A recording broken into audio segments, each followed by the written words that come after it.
মায়ানমারের সামরিক বাজেটের চেয়ে বাংলাদেশের সামরিক বাজেট প্রায় 2.6 গুণ বেশি। তারপরেও কেন বিশ্ব র্যাঙ্কিংয়ে বাংলাদেশের অবস্থান 37তম, যেখানে মায়ানমারের অবস্থান 35তম? একবার ভেবেছেন কখনো? আপনি আরও চমকে যাবেন যখন দেখবেন বাংলাদেশের যুদ্ধ সরঞ্জাম আর মায়ানমারের যুদ্ধ সরঞ্জামের মধ্যে আকাশ পাতাল পার্থক্য। যেখানে মায়ানমার বর্তমান বিশ্বের সাথে তাল মিলিয়ে যুদ্ধ সরঞ্জাম ক্রয় করেছে, সেখানে বাংলাদেশ 1800 শতাব্দীর যুদ্ধ সরঞ্জাম ক্রয় করেছে। যেখানে বাংলাদেশের সামরিক ব্যয় মায়ানমারের চেয়ে প্রায় 1.5 গুণের চেয়েও বেশি। এখন জনমনে প্রশ্ন উঠেই, মায়ানমার যদি আমাদের চেয়ে 1.5 গুণ কম টাকা ব্যয় করে সামরিক ক্ষেত্রে এতটা এগিয়ে যেতে পারে, তাহলে আমরা কেন পারি না? আমাদের এই টাকা কোথায় যায় আসলে? প্রশ্ন রইল আপনাদের কাছে। তো আজকের এই ভিডিওর মাধ্যমে আমরা জানবো বাংলাদেশ মায়ানমারের মধ্যে কে কোন যুদ্ধ সরঞ্জাম নিয়ে এগিয়ে আছে। তাই ভিডিওটি না টেনে প্রথম থেকে শেষ পর্যন্ত দেখতে থাকুন। আর আমাদের চ্যানেলটিতে নতুন হয়ে থাকলে এখনই চ্যানেলটি সাবস্ক্রাইব করে রাখবেন এবং পাশে থাকা বেল আইকনটি অন করে দিবেন, যাতে করে এরকম ভিডিও ছাড়ার সাথে সাথে আপনাদের নিকট ভিডিওগুলো পৌঁছে যায়। তো চলুন শুরু করা যাক আজকের মূল আলোচনা। তো সর্বপ্রথম আমরা দেখব বাংলাদেশের বাজেট এবং মায়ানমারের বাজেটের মধ্যে পার্থক্য কত। দেখেন, বাংলাদেশের বাজেট 699,50,40,000 মার্কিন ডলার, যেখানে বাংলাদেশ বাজেটের দিক থেকে 43তম অবস্থানে রয়েছে। অন্যদিকে মায়ানমারের বাজেট 270 মার্কিন ডলার। সেই জায়গা থেকে দেখাই যাচ্ছে যে বাংলাদেশ আসলে বাজেটের দিক থেকে মায়ানমারের চেয়ে অনেকটা এগিয়ে আছে। কিন্তু এখনই আপনি ঝটকাটা খাবেন, কারণ হচ্ছে যে আমাদের সামরিক বাজেট এ তো থাকলেও আমরা কিন্তু সামরিক শক্তির অবস্থানের দিক থেকে 37তম এবং মায়ানমার 35তম। এখন প্রশ্ন উঠেই যে আমরা এত টাকা ব্যয় করেও তাদের পিছনে কেন? আমরা তো তাদের চেয়ে, তারা যদি 35 থাকে তাহলে আমাদের থাকার দরকার ছিল বাজেট অনুযায়ী 15-র ভিতরে। তো এই জায়গায় কেন কি হতে পারে আপনারা অবশ্যই কমেন্টসে জানিয়ে দিবেন। তারপরে আমরা দেখব যুদ্ধে লড়ার মতো জনগণ।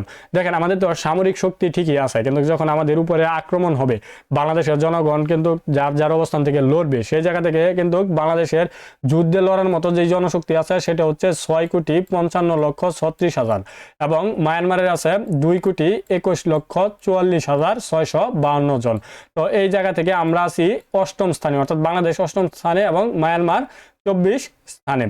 তো এখানে তারপরে আমরা যেটা দেখবো সক্রিয় সামরিক বাহিনী। সক্রিয় সামরিক বাহিনী অর্থাৎ সেনাবাহিনী আমাদের আছে 1,63,000 এবং মায়ানমারে আছে 1.5 লক্ষ, যেখানে বাংলাদেশ অবস্থান করছে 36তম এবং মায়ানমার 38তম স্থানে।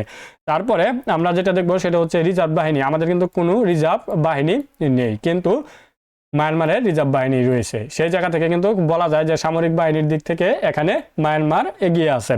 তারপরে আমরা দেখবো যে আধা সামরিক বাহিনী। আধা সামরিক বাহিনীর ক্ষেত্রে আমাদের প্রায় এখানে 68 লক্ষ আধা সামরিক বাহিনী আছে। এই আধা সামরিক বাহিনীর মধ্যে আমাদের বিজিবি সেনাবাহিনী বাদ দিয়ে যেই বাহিনীগুলো আছে সবগুলোই এর অন্তর্ভুক্ত হবে এবং মায়ানমারের ক্ষেত্রে আছে 55,000। এই দিক থেকে আমরা এগিয়ে আছি বহুগুণে। আর এই অবস্থানটা আমাদের হচ্ছে প্রথম। বিশ্বে এর চেয়ে বেশি সামরিক শক্তি বা আধা সামরিক শক্তি কোনো দেশেরই নেই।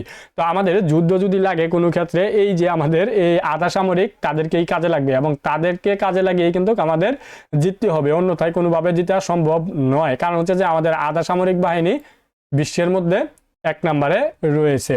তো তাদেরকে যেটা করা উচিত ছিল যে তাদেরকে প্রত্যেককে সেনাবাহিনী যে ট্রেনিং সেটা দিয়ে রাখা দরকার ছিল, অন্তত 6 মাসের ট্রেনিং তাদেরকে দিয়ে রাখা উচিত ছিল। যাই হোক, আশা করি যদি এই ভিডিওটি ঊর্ধ্বতন কর্মকর্তা কেউ দেখে তাহলে এই পদক্ষেপটি অবশ্যই নেবেন। তারপরে যেটা বিমান বাহিনীর, বিমান আছে 216টি এবং মায়ানমারের আছে 293টি। এই জায়গায় কিন্তু মায়ানমার আমাদের চেয়ে এগিয়ে। তারপরে যে বিষয়টা আছে সেটা হচ্ছে যুদ্ধ বিমান। যুদ্ধ বিমান বাংলাদেশে আছে 44টি এবং মায়ানমারে আছে 58টি। এই জায়গায় কিন্তু মায়ানমার এগিয়ে। তারপরে আমাদের বিশেষ যুদ্ধ বিমান, এটা কিন্তু একটাও নাই, কিন্তু মায়ানমারের 26টি আছে। দেখেন, বিশেষ যুদ্ধ বিমান যেটাকে আমাদের অ্যাটাক বিমান বলা হয় সেটা কিন্তু আমাদের একটাও নাই, কিন্তু মায়ানমারের কিন্তু 26টি আছে। এই জায়গায় কিন্তু আমরা একেবারে তলানিতে চলে আসছি। তো দেখেন যে আমাদের যে সামরিক বাজেট তুলনায় আমাদের তাদের যদি বিশেষ যুদ্ধ বিমান 26টি থাকে তাহলে আমাদের থাকা উচিত ছিল প্রায় 70টি, যেটা আমাদের নেই বাজেট অনুযায়ী। আসলে এই বাজেটগুলো যাচ্ছে কোথায় অবশ্যই আপনারা কমেন্টসে জানিয়ে দিবেন। কেন আমাদের এই সামরিক ক্ষেত্রে এই বেহাল অবস্থায় এত বাজেট থাকা সত্ত্বেও? ট্যাঙ্ক দেখুন 370 এবং মায়ানমারের 705টি। এখানেও দেখেন যে প্রায় অর্ধেকের চেয়ে কম ট্যাঙ্ক আমাদের বাংলাদেশে রয়েছে মায়ানমারের তুলনায়। দেখেন, এখন মায়ানমার অবশ্যই এগুলো ফ্রি থেকে আরো কাছ থেকে আনে নাই, অবশ্যই কিনে আনছে, আমরাও কিনে আনছি। তাহলে আমরা যদি কিনেই আনি তাহলে আমাদের এই টাকাগুলো কোথায়, আসলে কোথায়? আমাদের সর্বভৌমত্ব রক্ষার ক্ষেত্রে কোনো কিছু ছাড় দেওয়া উচিত না, যে যেই দলই করেন না কেন। কারণ আমাদের এই যে এখানে যদি দুর্নীতি হয় তাহলে কিন্তু দেশ, যদি কোনো কারণে কোনো দেশের সাথে যুদ্ধ লেগে যায় তাহলে কিন্তু আমরা পারবো না। এই জায়গায় কিন্তু কোনো যেই দলই করেন না কেন ছাড় দেওয়ার কোনো সুযোগ নাই। তারপরে হেলিকপ্টার আমাদের আছে 73টি এবং মায়ানমারে আছে 80টি। এই জায়গাতেও আমরা দুর্বল, আমাদের কম। তারপর সাজুয়া যুদ্ধগাড়ি যেখানে আমাদের 13,100 আর মায়ানমারে আছে 8,139টি, যেখানে আমরা এগিয়ে আছি। তো এই যে সাজুয়া যান এগুলোর দাম কিন্তু এই যে এখানে যেগুলো এগিয়ে আছে সেইগুলোর একটা টাকা দিয়ে কিন্তু অনেকগুলো কিনা যাবে, কয়েকশো কিনা যাবে। আর এটা আপনারা প্রত্যেকেই জানেন, সাজুয়া যান এগুলো নিচে মাটিতে চলে, তাই এইগুলোর দাম কিন্তু খুবই কম। তো যেই সরঞ্জামগুলোর দাম কম সেইগুলোই আমাদের বেশি করে আছে, আর যেগুলোর দাম বেশি সেগুলো আমাদের একেবারে নেই বললেই চলে, আবার যেগুলো আছে সেগুলো খুবই সংখ্যায় কম। তারপরে যেগুলো আছে সেগুলো হচ্ছে কামান কিন্তু আমরা বেশ অনেকগুলোই আছে, তারপরে কিন্তু মায়ানমারের চেয়ে কম। 437টি কামান আছে, কিন্তু মায়ানমারে আছে 1,868টি। অবস্থানে দেখেন মায়ানমার কিন্তু 9ম স্থানে আছে আর আমরা কি 30তম স্থানে আছি। তারপর যেটা আছে আর্টিলারি আপনারা প্রত্যেকেই চিনেন, যেটা আমাদের আছে 27টি এবং মায়ানমারে আছে 215টি। দেখেন কত বড় একটা পার্থক্য। মাল্টিবল রকেট আমাদের আছে 71টি এবং মায়ানমারে আছে 586টি। দেখেন যেই জিনিসগুলোর দাম বেশি সেইগুলোতেই আমরা অনেক পিছিয়ে আছি। আমাদের অবস্থান 48তম, মায়ানমারের অবস্থা 10ম। দেখেন আসলে যেইগুলো দিয়ে একটা দেশের সেনাবাহিনী কিংবা পক্ষ দলকে কাবু করা যায় সেই সরঞ্জামগুলো আমাদের একেবারে কম, মায়ানমারের তুলনায় একেবারে কম। আসলে কি হচ্ছে বুঝতেছি না। দেখেন বাজেট কিন্তু প্রচুর হচ্ছে, মায়ানমার কিন্তু আমাদের বাজেটের ধারে পাশেও নেই, কোনো দিক দিয়ে নেই। দেখেন আমরা কিন্তু প্রায় 2.6 গুণ বেশি টাকা ব্যয় করতেছি বাজেটে, কিন্তু আমাদের সরঞ্জামের ক্ষেত্রে আমরা তাদের চেয়ে 2.6 গুণ পিছিয়ে আছি।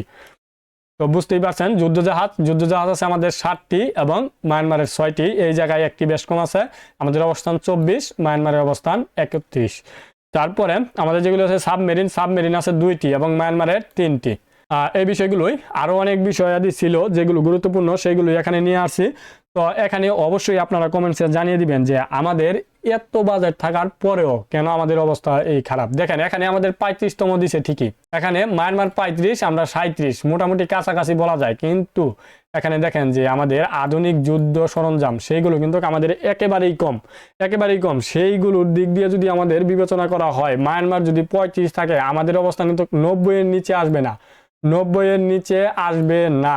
যেই সরঞ্জামগুলো দিয়ে আমাদের 37 র্যাঙ্কিং করা হয়েছে সেই সরঞ্জামগুলো দেখা যায় যুদ্ধে তেমন করে এখনকার দিনে কাজেই লাগে না আসলে। তো দেখেন যে আমাদের এই যে 37টা আইছে, 37টা আমাদের বাজেটের উপর নির্ভর করে হয়তো আসছে, তা না হলে অন্য দিক দিয়ে আমাদের আসার কথা না। যেহেতু বাজেট বেশি তাই আমাদের অবস্থানটা এখানে বেশি চলে আসছে। অন্যান্য যে শক্তি বা আমাদের সরঞ্জাম সেগুলো দিয়ে 37 আসা সম্ভব না, আমাদের বাজেটের উপর নির্ভর করে এখানে 37 আসছে, তা না হলে এটার অবস্থান আমাদের 90-এর উপরে থাকতো।